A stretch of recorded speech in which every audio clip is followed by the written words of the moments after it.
15장 14절에서 28절입니다. 역대하 25장 14절에서 28절까지 말씀 번갈아 가면서 읽습니다. 제가 먼저 읽겠습니다. 역대하 25장 14절에서 28절입니다. 아마샤가 에돔 사람들을 죽이고 돌아올 때에 세일 자손의 신들을 가져와서 자기의 신으로 세우고 그것들 앞에 경배하며 분향한지라.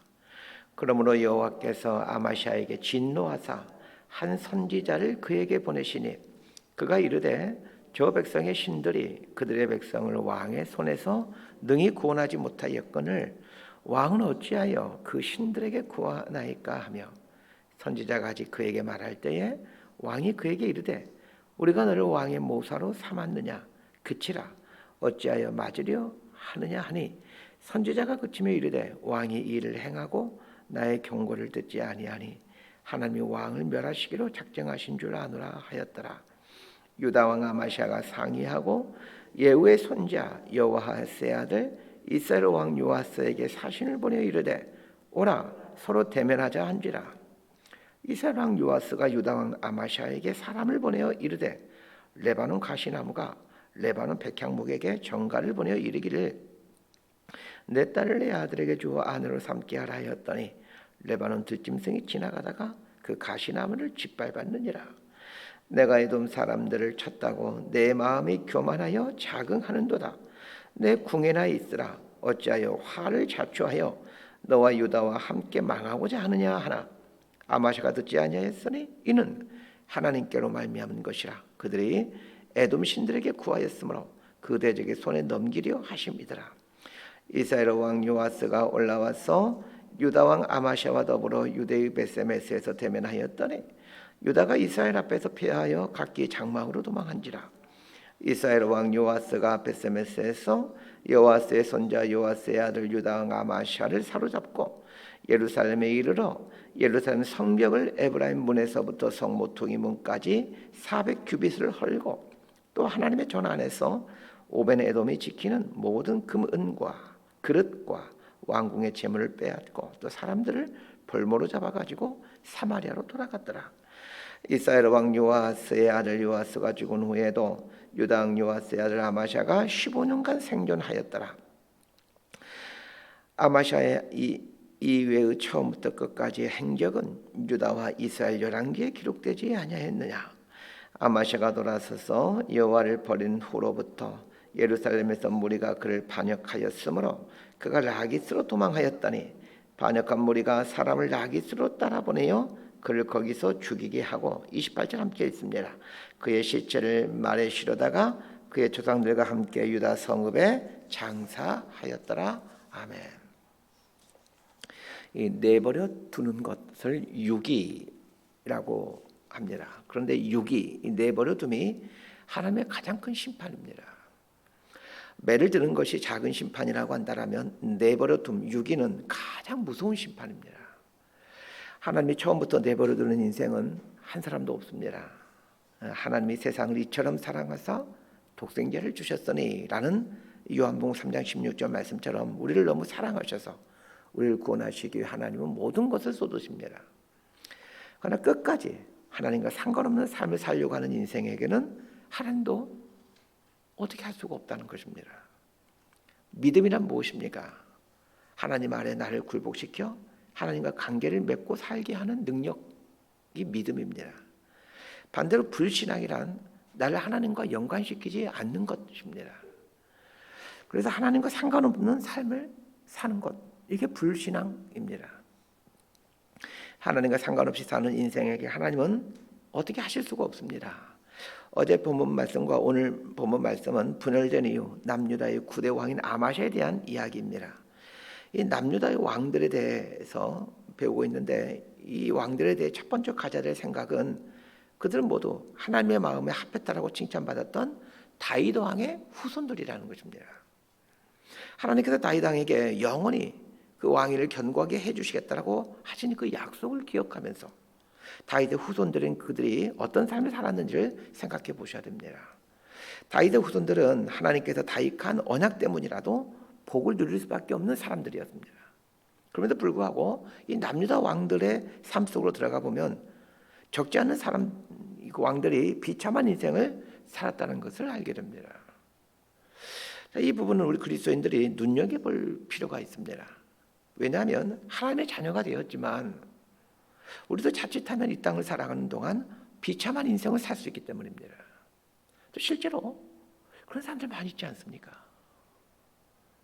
다행인 것은 어떻게 하면 비참한 인생을 살게 되는지, 또 반대로 어떻게 하면 다윗처럼 복된 인생을 살게 되는지 성경은 명확하게 우리에게 알려주고 있다는 것입니다. 한두 사람의 이야기로 말씀해 주질 않고 수백 명의 이야기를 통해 우리에게 보여주고 있습니다. 수백 명의 사람들의 이야기를 성경이 해주므로 하나님은 우리에게 충분히 말씀해 주십니다. 그럼에도 불구하고 우리가 듣질 않고 경홀히 여긴다라면 그것은 하나님 책임이 아니라 전적인 우리 책임입니다. 오늘 본문을 보면서 무엇이 이 아마시아 왕의 인생을 그토록 비참하게 만들어가게 되었는지를 볼 수 있게 되기를 바랍니다. 자, 14절부터 16절까지 말씀 함께 보도록 합니다. 시작. 아마샤가 에돔 사람들을 죽이고 돌아올 때에 세일 자손의 신들을 가져와서 자기의 신으로 세우고 그것들 앞에 경배하며 분향한지라.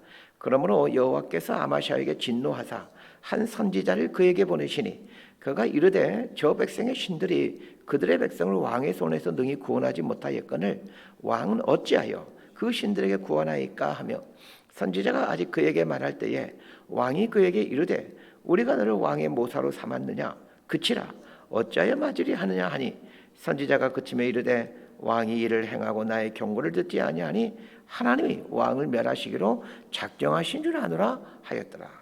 자, 어제 본문에 보면 남유다가 에돔과 전쟁을 벌이고 그 전쟁에서 승리한 이야기가 나옵니다.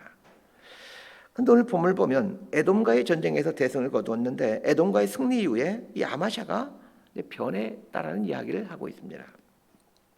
에돔과의 전쟁에서 승리한 후 이 에돔 사람들이 섬기는 우상, 오늘 본문에서는 이 세일 자손의 신, 세일 자손은 에돔 자손과 똑같은 말입니다. 이 에돔 사람들이 섬기는 우상을 가져와 그걸 섬기기 시작합니다. 그런데 에돔 사람들이 섬기는 신에 대해 구체적으로 어떤 신이라고 말하지 않고 이 신들을 가져와서 이렇게 신들이라고 표현하고 있습니다. 이것은 에돔에 있는 많은 신들을 가지고 왔다라는 말입니다. 아마샤가 왜 이런 어처구니 없는 일을 하게 되었을까를 생각해 보셔야 됩니다. 두 가지 정도로 그 이유를 추정해 볼 수 있습니다. 첫 번째는 승리에 대한 자만입니다. 남유다 군대만으로도 에돔을 대파하고 수많은 재물을 탈취하게 되자 아마샤는 마음이 높아졌습니다. 두 번째 이유가 있습니다. 에돔에서 가진 우상을 갖고 온 이 아마샤에게 하나님의 선지자가 경고를 하죠. 그래서 그 선지자가 이렇게 말을 합니다. 선지자에게 이렇게 말을 하죠. 누가 너를 왕의 모사로 삼았느냐. 선지자의 말을 듣지 않는다는 얘기입니다. 선지자의 말을 듣지 않는다라는 말은 하나님의 말씀을 버렸다라는 말입니다. 아마샤가 하나님의 말씀을 버리게 되자 그 이후부터 패망으로 치닫는 삶을 살게 됩니다. 그래서 말씀에 붙들어 사는 것이 얼마나 중요한 일인지 모릅니다. 17절에서 20절까지 말씀 함께 봅니다. 시작. 유다 왕 아마시아가 상의하고 예후의 손자 여호아하스의 아들 이스라엘 왕 요아스에게 사신을 보내어 이르되 오라 서로 대면하자 한지라. 이스라엘 왕 요아스가 유다 왕 아마시아에게 사람을 보내어 이르되 레바논 가시나무가 레바논 백향목에게 정가를 보내어 이르기를 내 딸을 내 아들에게 주어 아내로 삼게 하라 하였더니 레바논 들짐승이 지나가다가 그 가시나무를 짓밟았느니라. 내가 에돔 사람들을 쳤다고 내 마음이 교만하여 자긍하는도다. 내 궁에나 있으라 어찌하여 화를 자초하여 너와 유다가 함께 망하고자 하느냐 하나 아마샤가 듣지 아니하였으니 이는 하나님께로 말미암는 것이라. 그들이 에돔 신들에게 구하였으므로 그 대적의 손에 넘기려 하심이더라. 에돔과의 전쟁에서 승리하고 돌아온 아마샤는 에돔의 신들만 가지고 온 것이 아니라 북이스라엘과 한판 붙자고 보던 땅을 내밉니다. 이 북이스라엘과 한판 붙자고 한 직접적인 이유는 그 어제 본문에 보면 에돔과의 전쟁을 위해 북이스라엘 용병들을 사게 됐는데 그 북이스라엘 용병들과 함께하지 말라는 선지자의 말을 듣고는 북이스라엘 용병들을 돌려보내죠. 그래서 분에 찬 북이스라엘 용병들이 돌아가면서 남유다 백성들을 죽이고 이 적지 않은 물건들을 탈취해 가게 됩니다. 자, 이 사건에 인해 아마샤는 이 북이스라엘에 대해서 심기가 많이 불편한 가운데 있었습니다. 그래서 북이스라엘과 한판 붙자고 도전장을 내미는 것이죠. 재미있는 것은 이 아마샤의 아버지가 요아스 왕이었는데 아마샤가 통치할 당시 북이스라엘의 왕의 이름 역시 아마샤 왕의 아버지 이름과 똑같은 요아스라는 것입니다. 그래서 오늘 본문을 읽다 보면 이제 헷갈릴 겁니다. 오늘 본문에 나오는 요아스는 북이스라엘의 왕입니다. 아마샤가 북이스라엘의 요아스 왕과 전쟁을 통해 이제 사로잡히게 되고 이어서 자신의 부하들에게 살해를 당하게 됩니다. 자신의 아버지였던 요아스 왕과 똑같이 그 고통의 삶을 살다가 암살당하죠. 아마샤는 자신의 아버지였던 요아스 왕처럼 처음에는 하나님 말씀에 순종하는 왕이었습니다. 그러나 점점 변해가게 되죠. 결국 자신의 통치 기간 중 가장 큰 업적이라 할 수 있는 에돔과의 전쟁에서 승리한 이후에 마음이 높아지게 되었고 결국 그것 때문에 아마샤는 무너지게 됩니다. 여기서 아주 중요한 인생의 지혜를 배우게 됩니다. 내가 이룬 가장 큰 업적이 나를 넘어뜨린다는 것입니다. 실패가 나를 넘어뜨리는 것이 아니라 내가 이룬 가장 큰 성공이 나를 넘어뜨립니다. 아마샤가 에돔과 전쟁을 하러 갈 때 하나님께 기도했을까요? 안 했을까요? 당연히 기도했겠죠. 간절히 기도했을까요? 대충 기도했을까요? 국가의 운명이 걸려 있는데 간절히 기도했겠죠. 그런데 이기고 나니까 사람이 달라집니다. 오늘 본문을 잘 보십시오. 에돔과의 전쟁에서 승리하고 난 이후에 북이스라엘과 한판 붙으려고 하는데 이 중요한 일을 누구와 의논했다라고 나와 있습니까? 17절 상반절을 보면 유다왕 아마샤가 상의하고 누구랑 상의했다라는 말입니까? 자신의 신하들과 상의를 했습니다. 그전에는 에돔과의 전쟁을 할 때 이스라엘 용병들과 함께하지 말아라 라는 선지자의 말을 들었습니다. 그러나 에돔과의 전쟁에서 대승을 거두자 마음이 높아지게 되어 하나님의 말씀을 멀리하게 됩니다. 마음이 높아졌는지를 확인하는 가장 좋은 방법은 하나님 말씀에 내 마음을 두고 있는가를 보시면 됩니다. 얼마나 하나님 말씀을 읽으며 들으며 생각하며 묵상하고 있는가와 마음의 높낮이는 반비례로 존재합니다. 마음이 높아질수록 말씀과 멀리 떨어져 있습니다. 마음의 높낮이를 측정하는 잣대를 말씀과의 거리로 두시기를 바랍니다. 그래서 말씀과 거리가 멀어져 있을 때는 중요한 결정을 하지 마십시오. 사람들이 중요한 일을 앞두고 새벽 예배를 나오는 것은 하나님과의 거리를 가깝게 함으로 바른 선택을 하기 위함입니다. 그래서 중요한 일 앞두고 새벽 예배 나오면 비교적 이게 순조롭게 해결되는 것이지 새벽 예배를 들었다라고 잘 풀리는 것이 아닙니다. 하나님과의 거리, 말씀과의 거리를 생각하신 후에 이 중요한 일을 결정하시길 바랍니다. 아마샤가 북이스라엘 요아스에게 선전포고를 하자 북이스라엘 요아스가 아마샤에게 편지를 보냅니다. 그 편지 내용은 참 상당히 비유적인 글입니다. 레바논 가시나무가 레바논 백향목에게 전가를 보내어 이르되 네 딸을 내 아들에게 주어 아내로 삼게 하라 하였더니 레바논 들짐승이 지나가다가 그 가시나무를 짓밟았느니라 라는 이 우화적인 문장의 편지를 보냅니다. 나라와 나라 사이에 네 딸을 내 아들에게 주라라는 말은 내가 너 위에 있기 때문에 내가 너를 통치하겠다 이런 뜻입니다. 남유다인 왕인 아마샤는 에돔에서 승리한 후 그 여세를 몰아 북이스라엘까지 점령하고자 했습니다. 객관적으로 보면 남유다의 사기는 지금 하늘을 찌르고 있습니다. 북이스라엘 점령할 수 있는 적기이죠. 군인들의 사기가 충천하니 북이스라엘 점령하기에 가장 좋은 때입니다. 그러나 그것은 아마샤의 실수였습니다. 북이스라엘의 왕인 요아스는 남유다를 가리켜 레바논의 가시나무라고 표현하므로 남유다의 실상에 대해 정확히 말해주고 있습니다. 레바논은 산림이 울창한 나라입니다. 각종 아름드리 나무가 가득한 나라이죠. 레바논의 가시나무라는 말의 뜻은 나무 중에 가장 하찮은 나무라는 말로 남유다가 지금 별 볼 일 없는 나라라는 그런 뜻입니다. 가시나무 같은 연약한 남유다가 한 번의 승리로 인해 마음이 방자해졌기에 북이스라엘 왕 요아스는 남유다 왕인 아마샤에게 이 남유다의 실체를 정확히 짚어주는 것입니다. 그럼에도 불구하고 아마샤는 요아스 왕의 충고를 받아들이지 않습니다. 결국 북이스라엘과 전쟁에서 패하여 이제 잡히게 되고 결국 시간이 지난 후에 아마샤 왕이 이제 부하들에게 암살을 당하게 됩니다. 그런데 아마샤 왕이 요아스의 충고를 듣지 않는 것에 대해 역대기 기자가 뭐라고 해석을 해주고 있냐면 아마샤가 에돔 신들에게 구하였기에 하나님께서 아마샤를 심판하기 위해 요아스로 하여금 충고를 듣지 않게 하신 것이다 라고 말해주고 있습니다. 이 말을 오해하시면 안 됩니다. 이 말은 하나님이 일부러 의도적으로 아마샤로 하여금 요아스의 충고를 듣지 않게 하신 것이 아니라 아마샤가 요아스의 충고를 듣지 않는 것을 간섭하지 않고 내버려 두셨다라는 말입니다. 그래, 네 마음대로 한번 해봐라 하시면서 하나님께서 아마샤의 강팍한 마음을 내버려 두셨습니다. 자, 이 내버려 둠이 진짜 무서운 심판입니다. 로마서에서 보게 되면 내버려 두사라는 말이 그 이방인들의 죄를 얘기하면서 내버려 두사라는 그 표현이 반복해서 등장하는데 내버려 두는 게 가장 무서운 심판입니다. 자, 기도는 무엇입니까? 하나님을 부름으로 우리 인생에 하나님이 개입하실 수 있도록 하는 통로가 기도입니다. 그래서 기도하는 사람에게 하나님의 내버려둠, 유기가 있을 수 없습니다. 기도하는 사람에게는 하나님의 계속적인 간섭하심이 있습니다. 하나님이 간섭하시면 모든 일이 잘 될까요? 그렇지 않습니다. 하나님이 간섭하시니까 내 뜻대로 되지 않고 하나님 뜻대로 되는 것입니다. 그런 면에서 내 뜻대로 되지 않고 하나님 뜻대로 되는 것이 복입니다. 자, 21절에서 24절까지 말씀 함께 보도록 합니다. 시작.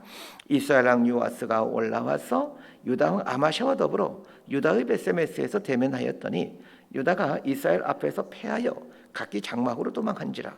이스라엘 왕 요아스가 베세메스에서 요아스의 손자 요아스의 아들 유다 왕 아마샤를 사로잡고 예루살렘에 이르러 예루살렘 성벽을 에브라임 문에서부터 성 모퉁이 문까지 400규빗을 헐고 또 하나님의 전 안에서 오벤에돔이 지키는 모든 금은과 그릇과 왕궁의 재물을 빼앗고 또 사람들 벌모로 잡아가지고 사마리아로 돌아갔더라. 아마샤가 마음이 높아져 있을 때 그것을 이용하여 북이스라엘의 요아스 왕이 이 허를 찌르는 기습 공격을 합니다. 공격 루트가 예루살렘 서쪽에 있는 베세메스를 통해서 예루살렘을 공격합니다. 자, 북이스라엘이 남유다 북쪽에 있기에 북쪽에서 밀고 내려와야 되는데 북이스라엘은 서쪽으로 우회하여 남유다를 공격합니다. 아마샤의 마음이 높아져 있기에 아마샤가 그것을 보지를 못합니다. 마음이 높아지면 보아야 할 것을 보지 못하게 됩니다. 그래서 허점이 생기는 것입니다. 북이스라엘과 남유다가 전쟁을 하게 되었습니다. 남유다가 패할 수밖에 없었습니다. 결정적으로 아마샤 왕이 포로로 잡히게 됩니다. 거기서 그치지 않고 예루살렘 성벽의 상당 부분이 헐려지게 되고 성전 기명들은 빼앗기게 됩니다. 성전이 무너지기 전에 먼저 아마샤의 신앙이 무너졌다는 것을 유의해서 볼 필요가 있습니다. 꼭 기억하십시오. 성전이 무너지기 전에 아마샤 왕의 신앙이 먼저 무너졌습니다. 교회도 마찬가지입니다. 신앙이 무너질 때 교회는 무너지게 됩니다. 특히 지도자의 신앙이 무너질 때 교회는 무너집니다. 제 건강이 악화되어 제가 죽게 될 때 저희 교회가 무너지는 게 아닙니다. 제가 죽어도 아마 저희 교회는 끄떡 없을 것 같습니다.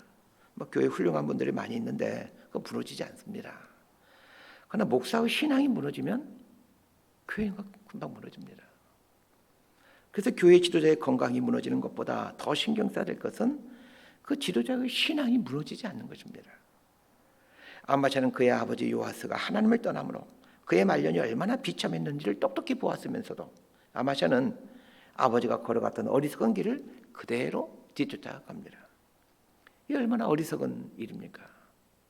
아마샤는 하나님의 말씀을 떠난 사람의 말년이 얼마나 비참한지를 자신의 아버지를 보면서 똑똑히 보게 되죠.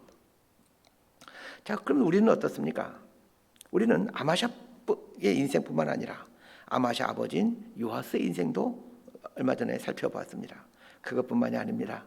성경에 나오는 수많은 사람들의 인생을 말씀을 보면서 그들의 인생 말로를 보게 됩니다. 그럼에도 아마샤의 전철을 받게 된다면 우리는 아마샤보다도 훨씬 더 어리석은 사람이 되는 것입니다. 말씀 정리합니다. 북이스라엘의 요아스 왕이 아마샤 왕에게 너는 레바논의 가시나무이다라고 얘기를 합니다. 조그만 바람에도 흔들리는 연약한 나무가 가시나무입니다. 우리가 그렇습니다.